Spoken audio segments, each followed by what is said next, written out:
Mesdames et messieurs, bonjour. Avant d'entrer dans le vif de mon message, permettez-moi tout d'abord de vous remercier de m'accueillir chez vous. Les choses que je m'apprête à vous dire maintenant sont très importantes. Je vous prie donc de me suivre avec attention. Je m'appelle Marcel Makolo Kotambola. Ceux qui me connaissent savent qu'il y a exactement 6 mois, j'ai publié un communiqué dans lequel j'annonçais mon départ de la Pareco présidé par Honoré Mbanda. Aujourd'hui, je ne reviendrai pas sur les raisons de mon départ, elles sont connues. Je ne vous parlerai pas des défauts du leader de la Pareco, vous les connaissez. Je ne vous parlerai pas du danger que constituent ces mouvements. Ce serait lui faire une publicité gratuite. Ma seule intention, mon seul objectif, c'est de vous parler. Vous parler pour décharger ma conscience. Vous parler pour vous demander pardon. Vous parler pour vous alerter. Vous demander pardon et vous alerter parce que c'est mon devoir de chrétien convaincu, mon devoir de citoyen responsable. Mesdames et messieurs, ceux d'entre vous qui me connaissent savent que je suis un pasteur, un serviteur de Dieu. Si aujourd'hui, plus qu'hier, j'ai pris la décision courageuse de me repentir publiquement, c'est parce que j'ai conscience d'avoir trempé dans quelque chose d'indigne, conscience d'avoir péché. Un pasteur n'insulte pas. Un pasteur n'incite pas à la haine et à la violence. Un pasteur ne s'illustre pas dans les bagarres de rue. Un pasteur ne dit pas des mensonges. Or, c'est ce que j'ai fait, c'est ce que j'ai fait faire, et c'est ce que j'ai laissé faire quand j'étais dans la Pareco. En agissant ainsi, je n'ai pas fait preuve de mesure et de sagesse. Je n'ai pas montré l'exemple.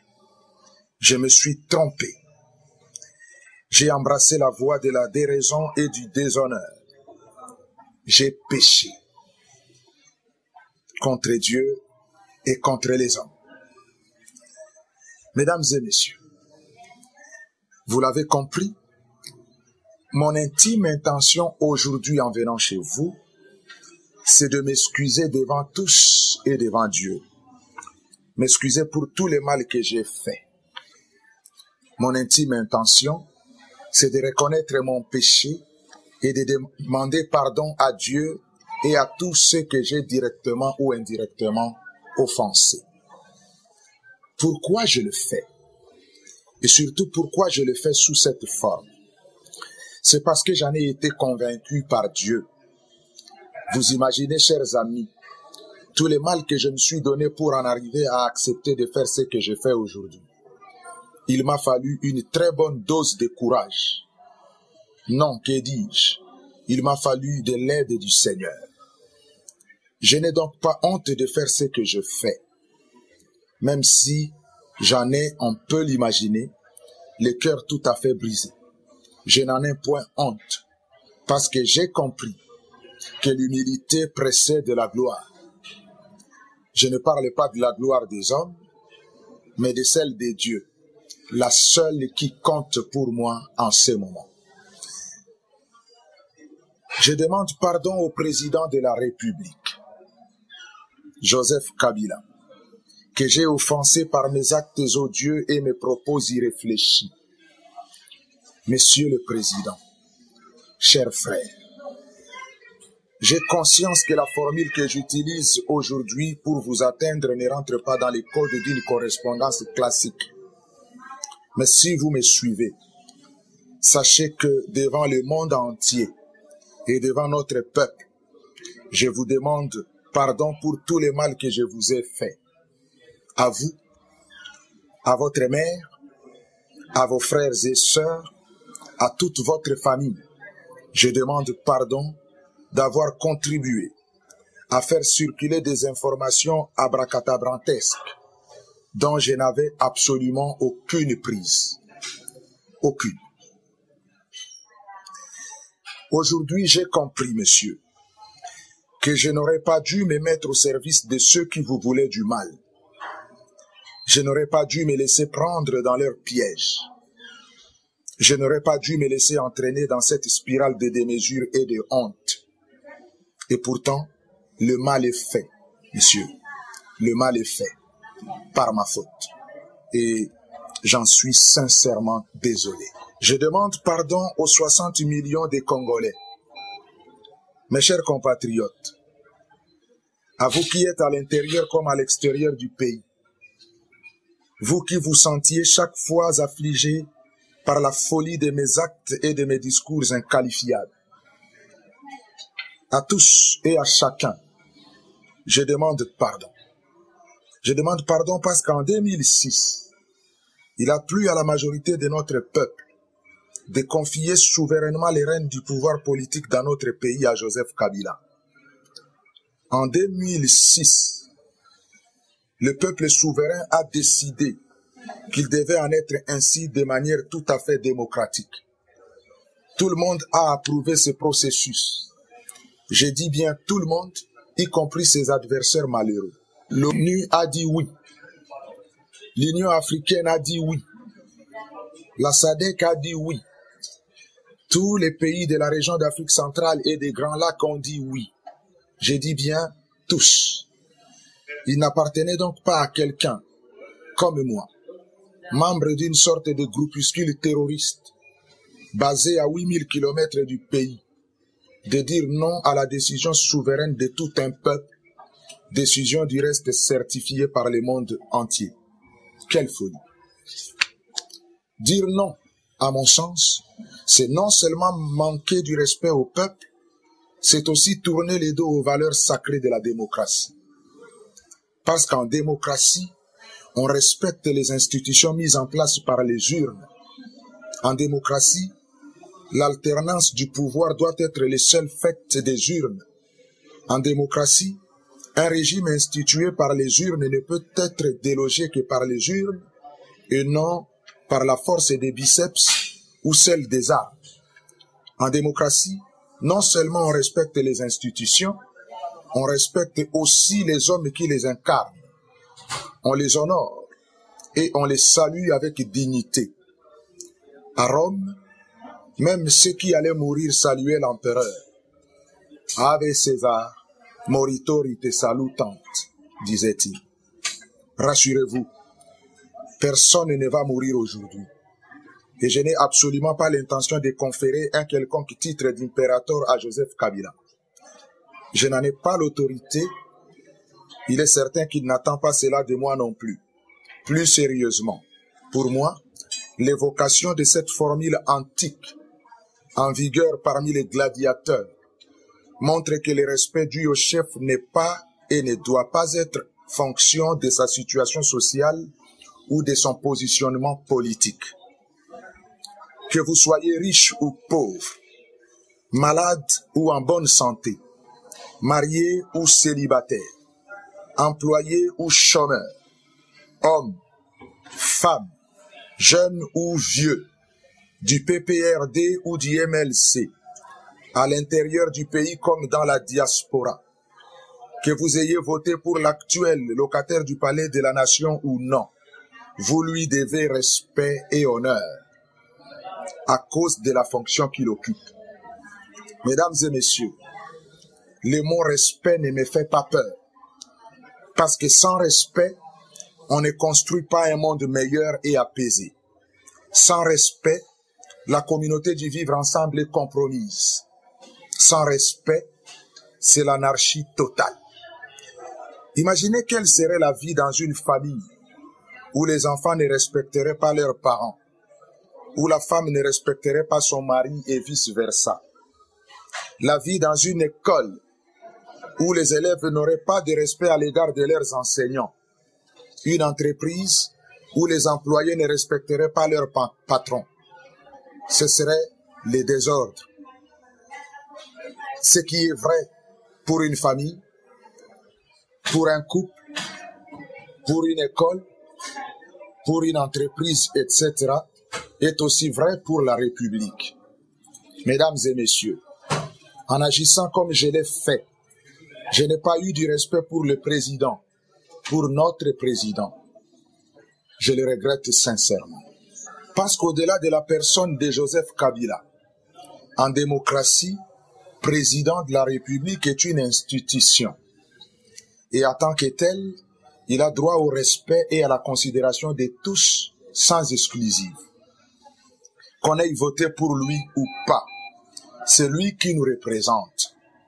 À partir du moment où il devient président de la République, il cesse d'être l'homme d'une tribu, l'homme d'une province ou encore l'homme d'un parti. Il devient, comme le disait le général de Gaulle, l'homme de la nation. À ce titre, on comprend que si son image est touchée, c'est l'image du pays tout entier qui est touchée. Ce que je dis ici n'est pas de la propagande, c'est la logique même. Ce sont des principes reconnus partout dans les pays dits civilisés.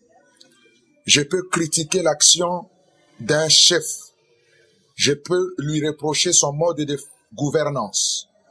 C'est normal en démocratie. Mais porter atteinte à son image et à son intégrité morale ou physique est un crime. Ce que j'ai dit pour le président de la République est aussi valable pour les membres du gouvernement et de tous les autres corps de l'État. Ces gens sont investis d'un pouvoir leur reconnu par la Constitution et par les lois du pays. Ils sont ce qu'on appelle les serviteurs de la nation. Nous leur devons à eux aussi respect et considération. Un ministre, on le critique, mais on ne l'insulte pas. On ne lui jette pas des projectiles dans le but de lui faire du mal. En démocratie, on respecte même celui avec qui on est politiquement en désaccord. En démocratie, force est aux idées, force est au débat contradictoire et au discours. Les biceps et la violence n'y ont pas droit de citer. Oui, mes chers compatriotes, c'est pour avoir fait faire et pour avoir laissé faire toutes ces choses que je vous demande pardon aujourd'hui. Comme je demande aussi pardon à tous les fidèles chrétiens de mon église et aux membres de ma famille, à ma femme et à mes enfants, pour ne les avoir pas écoutés plus tôt et pour avoir passé outre les avertissements qu'ils n'ont cessé de m'adresser. À tous et à chacun, de tout mon cœur, je demande pardon. L'acte que je pose en ces jours n'est pas un acte banal. Il est une décision prise en âme et conscience. Il vient du fond de mon cœur de citoyen et de chrétien convaincu. Il ne répond à aucun calcul politicien. Il ne vise pas l'obtention d'un quelconque marocain ministériel au pays. Il n'est pas le fruit d'une influence quelconque. Je refuse donc qu'il soit récupéré à des fins de propagande partisane. C'est le cri de cœur d'un homme engagé qui n'en peut plus de voir certains de ses concitoyens être manipulés par des gourous et autres idéologues de la violence aveugle et de la haine. Ma démarche d'aujourd'hui est simple et mérite d'être comprise comme un appel à la conscience de chacun, un appel à la responsabilité, un appel au respect des institutions républicaines, un appel à l'amour des autres, un appel à l'amour pour la patrie. Je ne le conçois pas comme un acte d'engagement politique. C'est une action citoyenne pour la paix. J'ai conscience que ce que j'ai dit ici peut choquer certains de mes anciens amis. Je ne le regrette pas. Comme à leurs habitudes, ils vont certainement me traiter de tous les noms d'oiseaux. Je les comprends. Mais je ne regrette pas mon acte. Je ne suis pas un traître, comme ils aiment à le murmurer. Car dans mon entendement, on ne trahit qu'un idéal. On ne trahit qu'une vertu. Or, que je sache, injurier quelqu'un n'est pas un idéal. user de la violence ou inciter à la haine de l'autre ne sont pas des vertus. Non, messieurs, je n'ai pas trahi. Dites plutôt que j'ai renoncé. Trahison n'est pas le mot qui convient ici. Utilisons plutôt celui de renoncement. Car j'ai renoncé à ce qui apparaît de plus en plus aujourd'hui comme de la gangrène contre les principes universels de la démocratie et des droits des individus.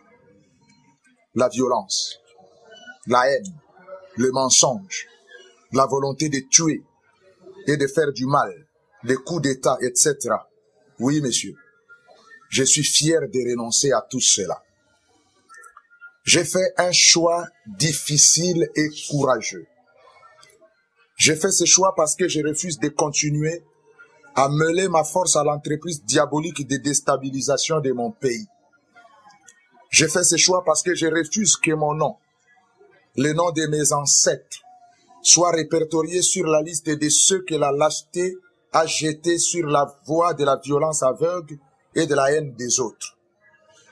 J'ai fait ce choix parce que je refuse de joindre mon assentiment à l'œuvre du ternissement de l'image de mon pays à l'extérieur. J'ai fait ce choix parce que je refuse de participer au combat mené par une bande d'aigris de la République. Ceux-là même qui promettent d'offrir aux Congolais d'aujourd'hui ce qu'ils ont été incapables de donner aux Aïrois d'alors. Pourquoi n'ont-ils donc rien fait en 32 ans de pouvoir sans partage? Si, ils ont réussi à faire quelque chose. L'enrichissement personnel. C'est tout ce qu'ils ont réussi à faire d'intéressant. L'enrichissement personnel. Malheureusement, aux grandes dames du petit peuple que nous sommes. Oui, mes chers compatriotes, je refuse de continuer à pécher contre Dieu en cautionnant les actes malveillants de ces gens. Je sais, certains pourraient s'interroger à juste titre d'ailleurs. Tiens, n'est-ce pas là le révérend Makoloko Tambola, l'un des fervents défenseurs de la Parico, l'homme qui a chanté la gloire d'Honoré Mbanda dans le monde entier à travers ses écrits et dans ses nombreux discours? Oui, messieurs, vous avez vu juste, c'est moi. Je n'ai pas pour habitude de me dérober de mes responsabilités. J'assume mes erreurs. Parce que comme je l'ai souligné à l'instant, je considère que mon appartenance à ces groupes était une erreur. Une grave erreur. Un bon pasteur n'a rien à faire dans un groupe comme celui-là. La Parico veut la mort des autres. La Bible dit, tu ne tueras pas. La Parico se distingue par la haine des autres. La Bible dit, tu aimeras ton prochain. La Parico déploie toute son énergie pour insulter Joseph Kabila. La Bible dit, tu honoreras les chefs de ton peuple. Non, je n'aurais pas dû, en ma qualité de pasteur, appartenir à un groupe comme celui-là. J'ai honte de le dire, mais je dois reconnaître que j'ai été naïf. Naïf comme on peut l'être parfois quand on aime sincèrement les autres. J'ai cru que c'était des gens de bien, surtout que leur communiqué était toujours ponctué de formules bibliques du genre « que Dieu vous bénisse ». Aujourd'hui, avec du recul, il m'arrive sincèrement de me poser la question de savoir de quel Dieu parlait-on là. Que Dieu vous bénisse. Quel Dieu va bénir qui?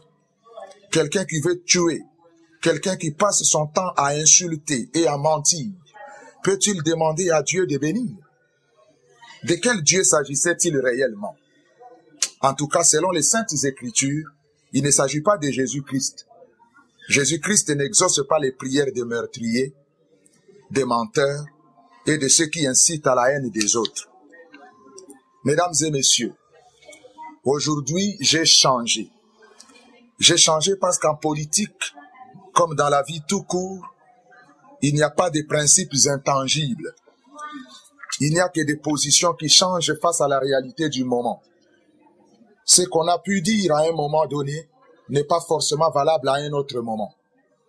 L'évolution de la réalité fait parfois bouger les lignes de fracture entre les camps. La politique est faite par les hommes dans une société en pleine évolution. On ne peut donc pas la faire avec des principes figés, digne de l'époque soviétique. Le monde change, les idées changent, il faut changer avec. Pas par opportunisme, mais par conviction.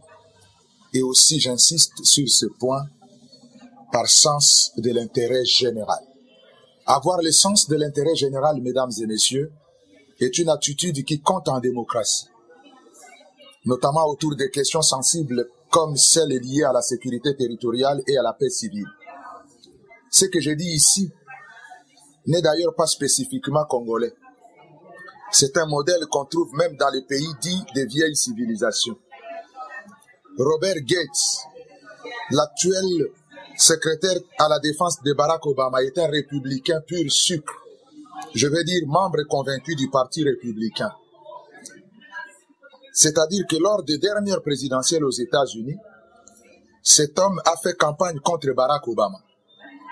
Et pourtant, l'essence de l'intérêt général a fait que ce bon monsieur, qui aux dernières nouvelles conserve toujours sa carte de membre du Parti républicain, a accepté l'offre d'un président démocrate dans le but de travailler à faire avancer les dossiers afghans et irakiens, dossiers que Washington considère comme hautement stratégiques pour les intérêts du peuple américain.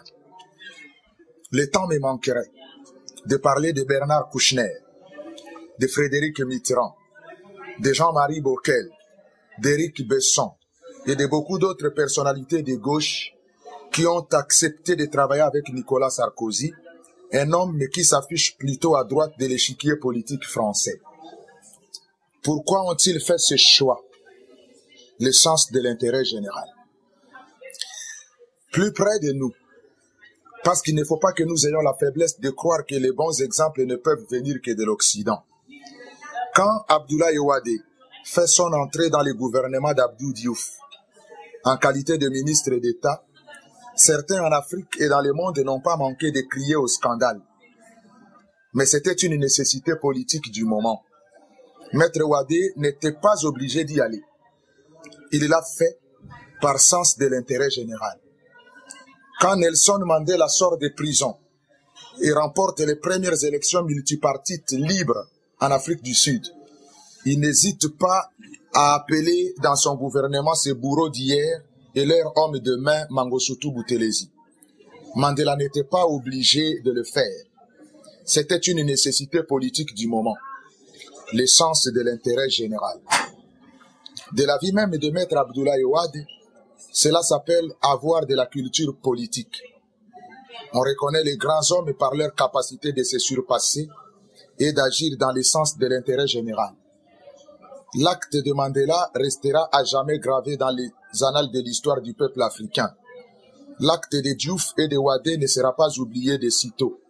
La preuve, c'est que nous en parlons aujourd'hui encore. Ces hommes sont grands, pas parce qu'ils s'appellent Mandela, Diouf ou Wade, pas parce qu'ils s'appellent Obama, Gates, Sarkozy ou Kouchner. Ils sont grands parce qu'ils ont, à un certain moment de l'histoire, pris de bonnes décisions, celles qui consistent à agir dans le sens de l'intérêt de tous. Mesdames et messieurs, cela s'appelle avoir de la culture politique. C'est ainsi que tous ceux qui ne voudront voir dans mon acte de séjour que l'expression d'une certaine attitude consécutive à la corruption ou à la compromission n'auront pas compris. Ils n'auront pas compris le sens de la critique qu'Abdoulaye Wade, alors ministre d'État d'Abdou Diouf, avait naguère adressée aux hommes politiques de notre pays. Il pensait à l'époque que les hommes politiques de notre pays manquaient de culture politique. C'était fort comme critique. J'ai envie de lui dire, Monsieur le Président, il existe bel et bien des cultures politiques dans mon pays. Autre temps, autres mœurs. Aujourd'hui, dans mon pays, les hommes publics peuvent reconnaître sincèrement leurs torts et promettre de changer dans le sens de l'intérêt général. J'ai changé, mes chers compatriotes.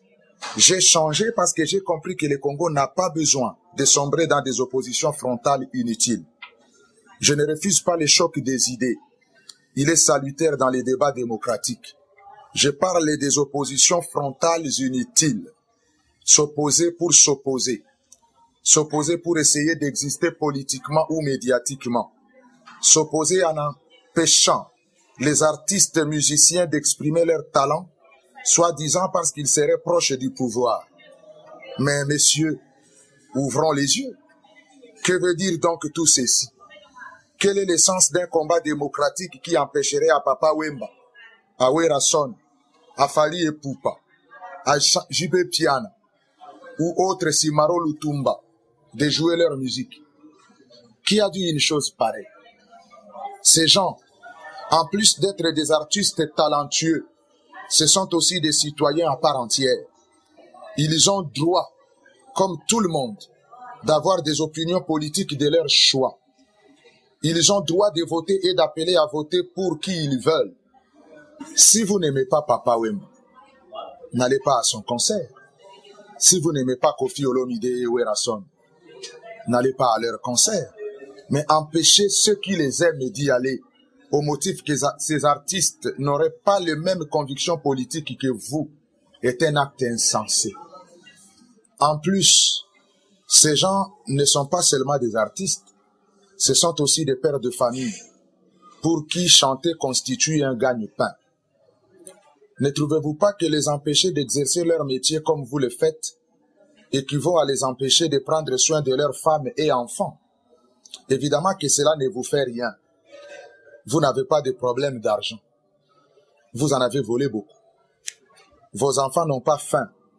Ils sont à l'abri de ce type de besoins. Alors que les enfants des autres crèvent de faim, vous en avez que faire. Et avec un cœur comme celui-là, vous pensez diriger le Congo. Quel Congo? Que ceci soit bien clair.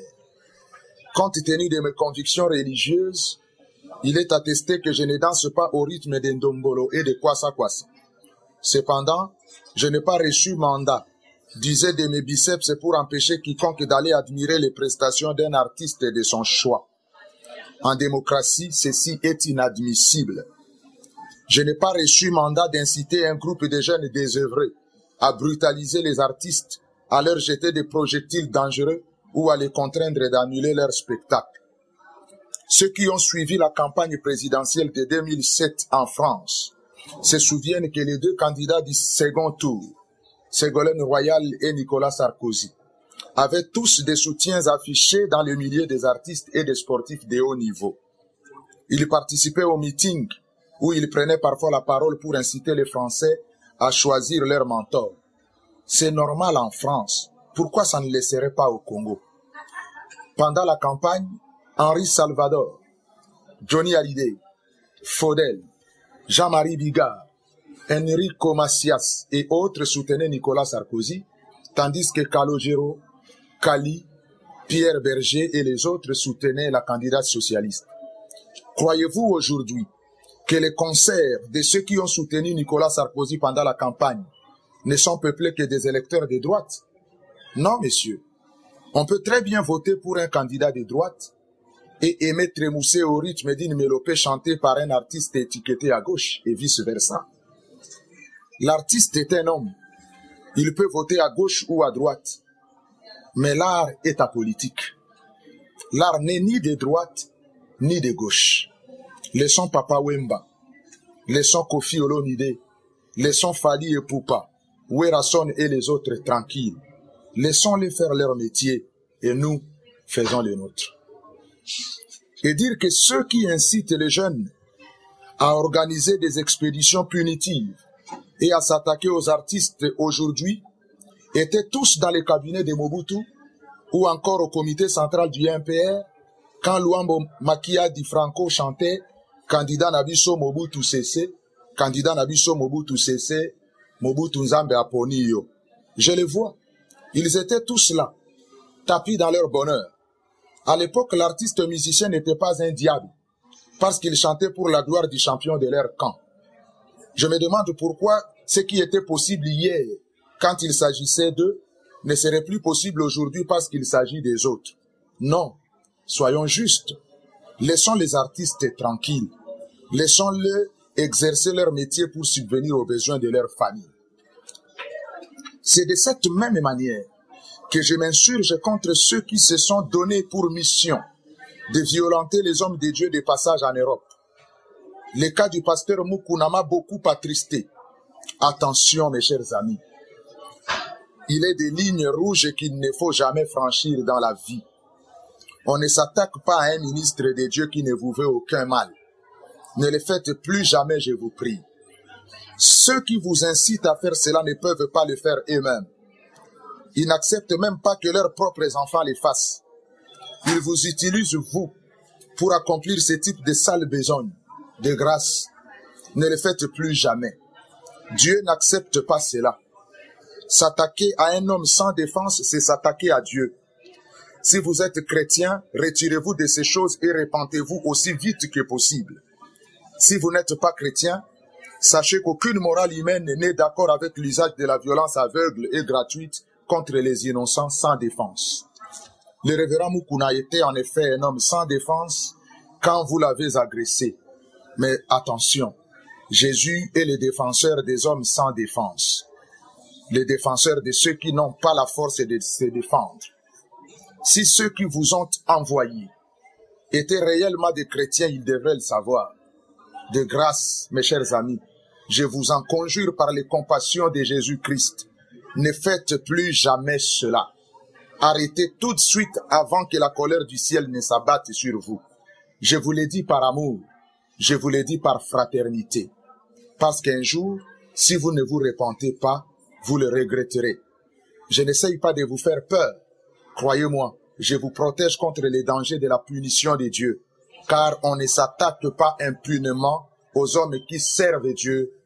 Dieu les venge. Mesdames et messieurs, je constate avec un certain intérêt l'effervescence qui se développe actuellement dans les pays au sein des états-majors des partis politiques en prévision des prochaines échéances électorales. Je me réjouis du fait que notre démocratie montre de plus en plus des signes de vitalité évidents. Chacun dit ce qu'il pense de tout le monde sans être inquiété. Certes, notre démocratie n'est pas encore parfaite, mais elle évolue dans le bon sens. D'ailleurs, à propos de la perfection, qui peut dire qu'il existe une démocratie parfaite dans le monde? Nous sommes dans un pays de démocratie. Tout citoyen a le droit de poser sa candidature à l'élection de son choix, locale, législative, présidentielle, etc. Je ne suis donc pas gêné que certains de nos compatriotes le fassent. C'est leur droit. Je dirais même plus, c'est leur droit le plus absolu. Maintenant, le problème n'est pas d'être ou de ne pas être candidat. Candidat, oui, mais avec quel programme? Avec quel projet alternatif? C'est là le problème. Parce que si, comme je le constate, le programme de certains ne consiste qu'à insulter Joseph Kabila, je dis que le combat est perdu d'avance. L'élection présidentielle ne peut pas être uniquement un moment de contestation. L'élection présidentielle est un moment où chaque candidat est appelé à porter des propositions. Le débat d'une élection présidentielle ne doit pas se résumer à l'insulte facile contre son adversaire. Au contraire, chaque candidat doit être porteur d'une offre politique originale. Il faut des projets. Il faut un programme. Pas d'insultes. Pas d'attaque ad hominem. Le peuple de la République démocratique du Congo n'a pas besoin. Parce que, comme vous savez, c'est toujours facile de contester le bilan d'un adversaire. La façon dont certains candidats s'emploient à discréditer le travail de l'actuel président de la République et de son gouvernement me permet de poser une question essentielle, celle de la probité en politique. Est-il défendu à un homme politique de reconnaître les mérites de ses adversaires? Le fait de ne reconnaître aucun mérite à l'action du président de la République au cours de ces 5 dernières années montre que les adversaires de Kabila font preuve d'une mauvaise foi sidérante. S'agissant d'Étienne Tshisekedi, j'ai l'impression, quand je l'entends parler, qu'il veut nous ramener 20 ans plus tôt, au temps de la conférence nationale souveraine. Ce n'est peut-être qu'une impression que j'ai, mais sincèrement, je trouve que depuis son retour au pays, ses propos ne sont ni plus ni moins qu'une collection de déclarations incendiaires, comme au bon vieux temps. Autant j'étais d'accord avec lui à cette époque, lorsqu'il critiquait le régime du maréchal président Autant j'ai dit que ce type de critiques n'ont pas lieu d'être aujourd'hui. S'il est vrai que face à une dictature aussi dure et sanguinaire comme celle de Mobutu, il fallait autre chose qu'une opposition molle, aujourd'hui, Dieu merci, notre pays a évolué. Hier, du temps de Mobutu, le président fondateur était seul candidat à une parodie d'élection qu'on qualifiait de libre. Aujourd'hui, le droit est donné à chaque citoyen de notre pays de pouvoir briguer la magistrature suprême. C'est une avancée considérable. La preuve, c'est que lui-même, Étienne Tshisekedi, a annoncé avec fracas sa volonté d'être candidat à la présidence de la République. Chose impensable à l'époque. Il peut d'ailleurs très bien en témoigner lui-même, lui à qui on empêchait même d'exercer les fonctions de Premier ministre. Ce qui était impossible hier, Joseph Kabila l'a fait aujourd'hui. Vous savez, j'ai combattu ce pouvoir et je n'ai pas été tendre avec le chef de l'État. Mais qu'on l'aime ou qu'on ne l'aime pas, reconnaissons lui au moins la fibre démocratique qui est la sienne. Reconnaître cela ne serait pas sonner la fin du monde. C'est une question d'honnêteté tout simplement. Je ne dis pas que Joseph Kabila manque de défauts. Il en a certainement beaucoup. Il n'est pas Dieu. C'est un homme. Comme tout le monde, il a des défauts qu'il doit corriger. Je n'en doute pas. Mais s'il a fait quelque chose de bien, pourquoi ne pas le lui reconnaître? Ce qui m'amène à la deuxième impression que j'ai quand j'écoute les discours d'Étienne Tshisekedi. Finalement, c'est comme si pour lui, les bons ne sont pas à compter parmi les vivants. Les bons ne sont à compter que parmi les morts. À les suivre aujourd'hui, le pays serait dirigé n'importe comment par des gens sans foi ni loi qui le mettraient en danger. Je les cite, Mobutu au moins avait l'essence de l'État. Laurent Désiré Kabila, le père de l'actuel président, savait au moins où il allait. Tiens, qui c'est qui parle comme cela? Étienne Tshisekedi, c'est curieux.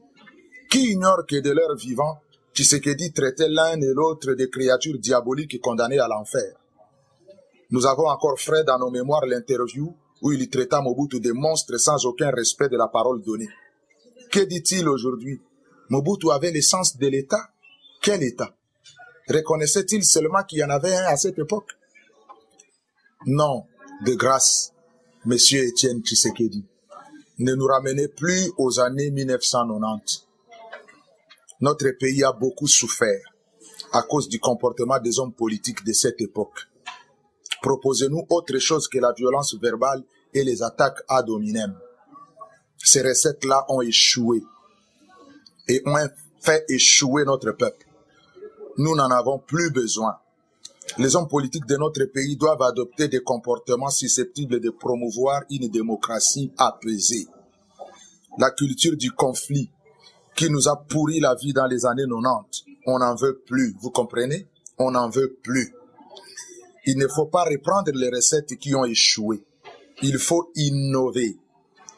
Débattre projet contre projet, idée contre idée, avec dignité et avec respect. La démocratie n'en sortira que grandie. Quant à Vital Kamerhe, candidat président de la République, il se présente dans ces meetings comme étant l'homme de l'Est. Il appelle à l'union de tous les leaders de l'opposition pour, dit-il, être en situation de pouvoir battre Joseph Kabila aux élections de 2011. Il serait donc à la recherche d'autres candidats présidents de la République qui seraient, eux, originaires des régions de l'Ouest et du Centre, etc. Il explique que ce n'est pas moi qui parle, mais Vital Kamerhe, que c'est pour cela qu'il serait parti pour voir Jean-Pierre Bemba en prison et Étienne Tshisekedi pour leur proposer sa théorie dite du triangle nucléaire. D'après Kamerhe, si ces trois-là parvenaient à s'unir, ils pourraient être sûrs de l'emporter sur Joseph Kabila en 2011. Je n'ai rien contre cette stratégie, même si j'avoue que l'expression triangle nucléaire me choque, surtout en ce moment où on parle de la tragédie nucléaire de Fukushima au Japon. On me dira que cette théorie est ancienne et qu'elle ne vient pas de Vital Kamerhe, j'en conviens. Mais quand on est responsable politique, on veille au choix des mots qu'on utilise en public. Mon grief ne se limite d'ailleurs pas simplement au niveau de l'expression triangle nucléaire, car cette expression me préoccupe autant que son sens. En tout cas, le sens que Vital Kamerhe en donne dans ses meetings. Ce qui me gêne dans la démarche de Kamerhe, c'est qu'elle est sectaire et séparatiste. Homme de l'Est, homme de l'Ouest, homme du centre, etc. C'est sectaire et fondamentalement séparatiste. On ne peut pas aspirer à la fonction suprême dans un pays et continuer à se considérer et à se présenter comme un homme de l'Est dans ces meetings. Un candidat président de la République doit être un homme de la nation, dans sa tête et dans sa conviction. Le Congo n'est ni de l'Est ni de l'Ouest, ni du centre, ni du nord, ni du sud. Le Congo, c'est le Congo. Il est un et indivisible. Ceux qui se présentent comme les gens de l'Est, du centre et de je ne sais où, n'ont pas leur place dans une élection présidentielle. Il y a les élections locales pour cela. Les gens de l'Est, du centre et du sud devraient aller chacun dans leur circonscription électorale respective et y briguer des mandats locaux. Les élections présidentielles sont faites pour ceux qui se considèrent comme les hommes de la nation. Être de l'Est, du Nord ou du Sud n'est pas un atout dans le cadre d'une élection présidentielle. Ce n'est pas un argument de campagne. Il faut trouver autre chose, parce que cet argument ne tient pas. Il faut travailler dès à présent à consolider l'unité de la nation. Être de l'Est, du Nord ou du Sud n'est pas un atout dans le cadre d'une élection présidentielle. Ce n'est pas un argument de campagne.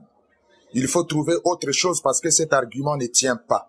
Il faut travailler dès à présent à consolider l'unité de la nation. À mon avis, ceci devrait d'ailleurs constituer l'un des principaux thèmes de cette campagne présidentielle. L'unité de la nation et la fierté d'être tous frères malgré nos différences. Dites-le, chers frères, dites-le partout dans les Katanga, en province orientale, dans les deux Kivu, en Équateur, au Bandundu, dans les deux Kasaï, au Bas-Congo, dans les Maniema et à Kinshasa. Dites-le dans les grandes villes et en campagne. Dites-le en Chiruba, en Kikongo, en Swahili et en Lingala. Ce discours d'unité nationale et de fraternité de tous les Congolais est le seul qu'il convient de marteler, surtout en ce moment où le pays s'apprête à commémorer le 51e anniversaire de son indépendance. Je sais que les Congolais, si bons à se quereller, sont également capables de s'unir et de montrer au monde ce qu'ils valent quand le danger est là, plutôt que de se singulariser comme c'est malheureusement le cas aujourd'hui dans des propos déplaisants et des attaques de tout genre les uns contre les autres. Je vous appelle, mes chers compatriotes, travaillons ensemble avec nos différences, fédérons nos idées, imaginons ensemble un avenir meilleur pour nos enfants. Nous devons être capables de débattre franchement et sans nous diviser inutilement.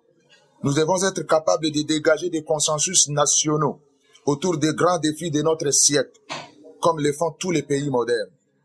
Nous ne pouvons attendre longtemps pour engager la rénovation que les Congolais appellent de leur vœu, parce que la parole donnée aux électeurs est au cœur de la confiance nationale.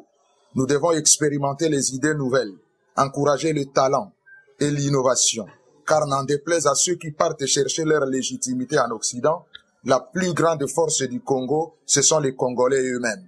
Les Congolais avec leurs rêves, les Congolais avec leurs espoirs, les Congolais avec leur fierté d'appartenir à une grande nation. Nous sommes une grande nation. Nous sommes un grand peuple. Arrêtons donc de peindre notre pays sous le visage de l'échec, de la honte de nous-mêmes et du catastrophisme, alors même que notre pays reste celui de tous les possibles, pour peu qu'on croie aux valeurs de l'audace et de l'engagement au service du progrès commun.